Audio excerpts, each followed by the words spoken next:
యేసు ప్రభువుని నమ్ముకున్న తర్వాత, నమ్ముకోకముందు నువ్వు ఒక్కలాగే ఉన్నావంటే యేసు ప్రభువులోని శక్తిని నువ్వు పొందుకోలేదు, ఆయన ప్రేమను నువ్వు గ్రహించలేదు, ఆయన రక్తంలో నువ్వు కడగబడలేదు.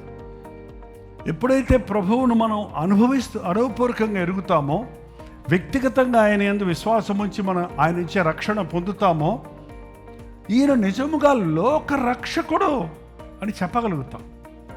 ఆ శతాధిపతి అన్యుడు ఆ శిలువ మీద ఎంతో మంది సిలువేయబడిన వారిని చూశాడు. అతను వాడి పని అందరినీ సిలువేయటం. అక్కడ సిలువలో వేలాడుతున్న వాళ్ళు ఇష్టం వచ్చినట్టు ప్రవర్తిస్తుంటారు. కానీ యేసు ప్రభు యొక్క ఆ దీనత్వాన్ని, ఆ ప్రేమను, ఆయన పలికిన ఆ మాటలు వింటున్నాడు అక్కడ ఉండి పక్కన సిలువ దగ్గర.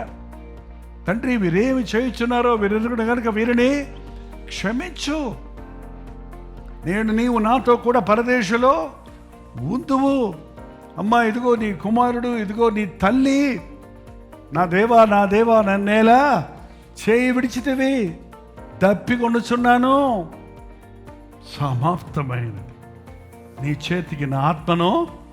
అవన్నీ వింటున్నాడు. అంత గొప్పవాడు అనుకున్నప్పుడు మరణించాడని తెలియగా నిజముగా ఇతడు ఏమన్నాడో తెలుసానా?